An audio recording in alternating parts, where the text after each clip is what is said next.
next we have Colin McDonald, and he will talk about exact recursive probabilistic programming.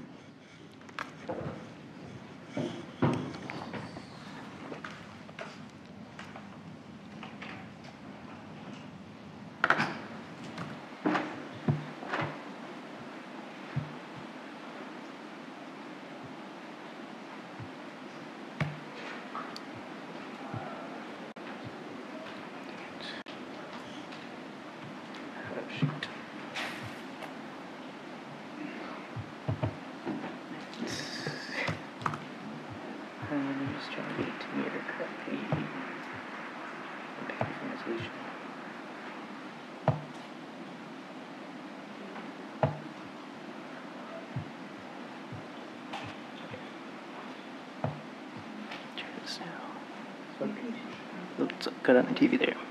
Cool.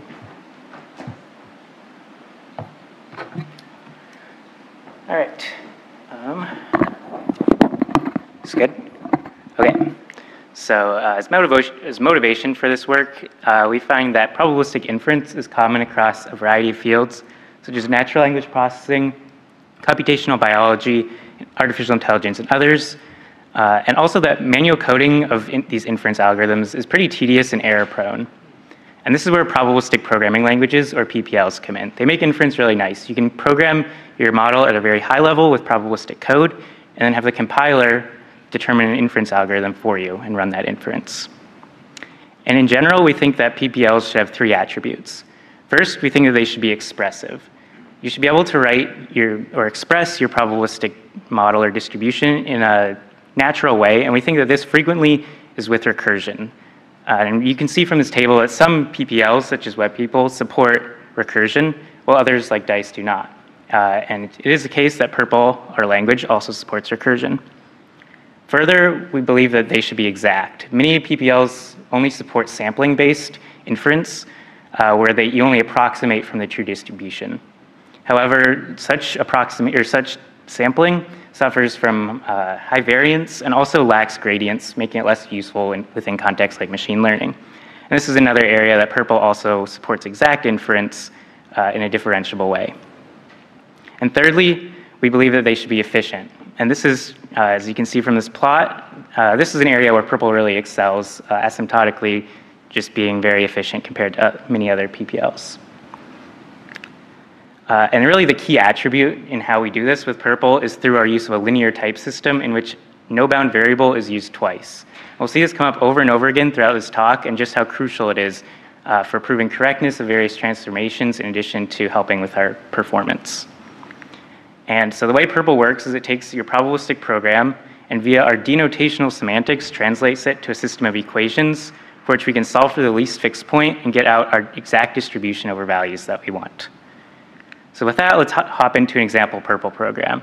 So say you have this context-free grammar where your start symbol S can go to SS, and it can also go to A. And this is a probabilistic context-free grammar, or PCFG, in that it applies the first rule, S arrow SS, with probability P, and then the second with probability 1 minus P. And we're asking, what is the probability that starting from S, we generate a finite string? That is, like, what is the probability that this PCFG terminates? You can imagine that if P is equal to 1, then this is going to infinitely branch. We always apply the first rule and never get to a finite result. On the other hand, if P is equal to 0, then we always immediately apply this S arrow A rule and immediately terminate. But in between those two probabilities, there's a wide range of other possible strings with different probabilities ranging between 0 and 1. So the way we'd express this in Purple is with a program like this, and we'll walk through its operational semantics to see how it works. So we start out with a start symbol S, and then we just substitute it in for its definition, which is this if expression. And then again, we substitute in the definition of flip, and we get this expression here. And what amb does, or ambiguous, is it's a non-deterministic operator that selects the first argument, true, with probability P, and the second with probability, or the second argument, false, with probability 1 minus P. So you can see that reflected in these two edges here, labeled P and 1 minus P. And then we have if true, so we select the then case. And on the other side, we have if false, so select the else case. And then we multiply all the probabilities to each of these nodes to get the probability that we reach there. So S goes to SS with probability P, n to unit representing this terminal A with probability 1 minus p. However, operationally, the next step here is to start evaluating these s's down here, because this is not actually a leaf node. We can apply further reductions. So this is actually going to cause us to infinitely branch, and we'll never get the exact result that we want. But Purple doesn't actually use operational semantics to run. It uses its denotational semantics. So let's see how that works. So each of these expressions here, or equations, really just denotes the probability that an expression results in a value. So you can see we have true subscript true, meaning that true always results in true, so we give that probability 1. And true never results in false, so we give that probability 0. And similarly, unit always results in unit. These are essentially our base cases. And we can start building out from there. So we have AMB, which selects true with probability p, its first argument, and in the second argument, false with probability 1 minus p. We also have this s semicolon s, which terminates essentially if both sub-expressions, both s, do as well. So we just multiply their probabilities together. And we have if, which multiplies the probability that flip is true with the then case, and also the probability that flip is false with the else case. And then finally, after doing some substitutions, we can find that s, the denotation of s is equal to p times s plus 1 minus p, which if you kind of squint at it and imagine that each thing within brackets is really just a symbol in an equation, and this is actually just a polynomial equation defined by this expression, and we can solve for the least fixed point of this and get our exact result out. So this is how the Purple compiler works, and it works fantastic in this particular case, and will give us the result we're looking for. However, there's a lot of other questions we could ask about this PCFG, not just what is the probability it terminates. For example, we could ask, what's the probability it generates a particular string, for example, AAA? So we believe that the most natural way to express this is by using recursive data types, not just recursive functions. So here we have a recursive string and a recursive nat type defined, and we generate a string following this distribution. Then we have a function that tests is the length of a string equal to a nat, and at the end, we just can say, did the string that s generated, does it have length 3? And in this way, we test is the string equal to AAA. But there's a problem here for exact probabilistic programming languages. And generally, it's that they can't handle recursive data types because there are an infinite number of terms or values that could have that type. So in particular, for example, for nat, we generate these denotational equations, and we need to generate infinitely many of them because we need a subscript for every possible value that has type nat, which is 0 or 1 or 2 and so on. So it seems like we're stuck. But we have a combination of two algorithms that we apply that are whole code transformations that we apply to each of our programs that translate it into an operationally equivalent program but with no recursive data types. And this is a major contribution of our paper. So we'll examine this exact program and see how we do that. So the first algorithm we'll talk about is defunctionalization. And what that does is it sees that we construct a nat in 4 places, down here labeled at the bottom. And we label these with the locations. So we have location 0, location 1, 2, and 3. And what we do is we replace the recursive instances of nat with a location, which is essentially a pointer to a nat, instead of being in memory, but a location in the original code. And then we write an unfold function that basically dereferences the location. So you can see that it maps from L3 to 0, as it is in the original code, from L2 to successor of L3, from L1 to successor of L2, L0 to successor of L1.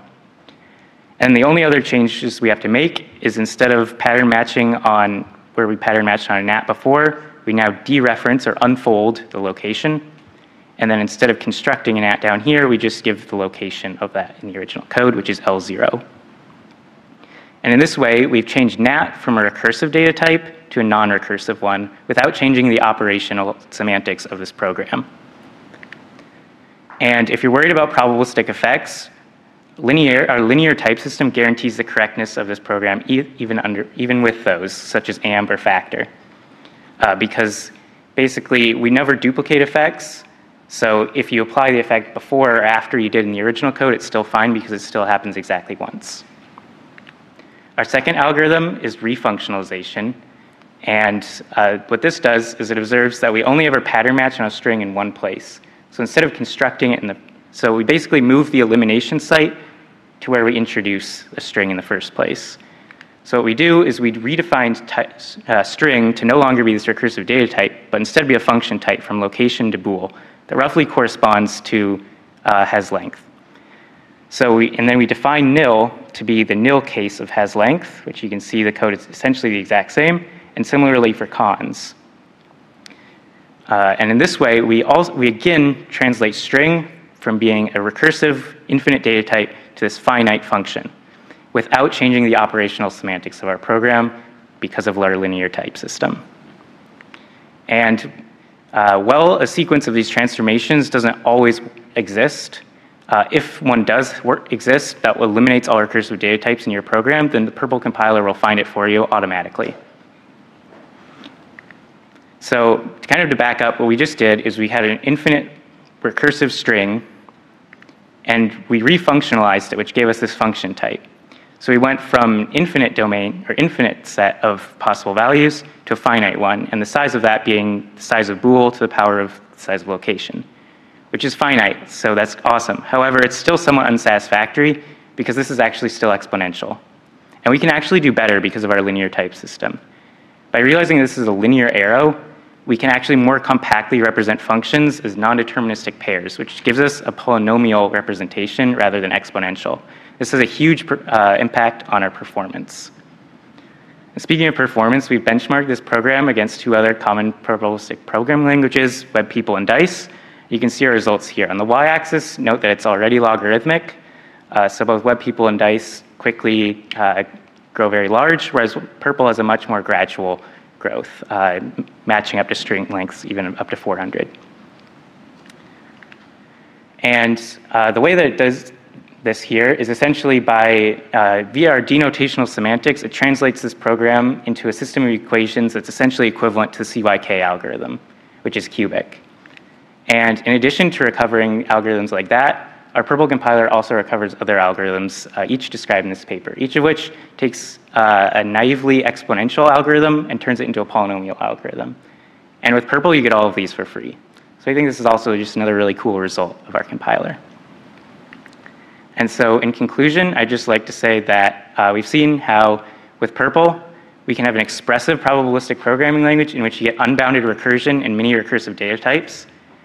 And you also get exact and efficient inference on that. And we think this is a really unique position within the probabilistic programming languages field. So with that, I'd just like to conclude, and thank you.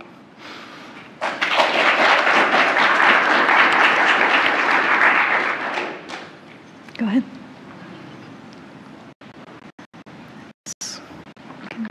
Thanks for the nice talk. If you have a probabilistic program, you always produce a nice output distribution, right? So could a Purple program not terminate with probability 1? And what would happen in this case? I still get the result, right? I don't just not terminate. Right. So if Purple is actually weighted, so the probabilities don't need to sum to 1. They can be less than or even greater than 1. So perhaps you get a total probability 0.5 if 50% of the time you terminate, and 50% it never does. Okay, and that would still be meaningful in any way if I, as a user, just get a weirdly weighted output distribution? I believe so, yes. Thanks. Yeah. Hello. So in order to compare with Dice, you have actually unrolled the programs. Yes, that's correct. Right? So did you make a comparison with Psi, the system by ETH folks? Because that one is also about like exact inference with recursion. So I was wondering, they are also using a symbolic approach. So how the system behaves in comparison with them? I do not believe we benchmarked against them. Is that correct, David and Ken? Okay. Okay, thanks. Yeah. Hi, Colin. Thanks for the nice talk. I'm curious about how this sampling procedure interacts with ambiguity in the grammar. So if you want to sample strings of a certain length and you have a lot of ambiguity, maybe it biases certain ones, and you want to sample unique strings. Is that possible, or just any general thoughts about ambiguity in the grammar? So the output of our program has to be a finite type or non-recursive type. So if you're your program, you're essentially not able to output a string as a result of your program. because via de refunctionalization, we need to produce a finite type. So if you wanted to find the probabilities of exactly specific strings, you could do that, but I don't think we can do arbitrary sampling of recursive data types. Oh, okay. Yeah. Thank you.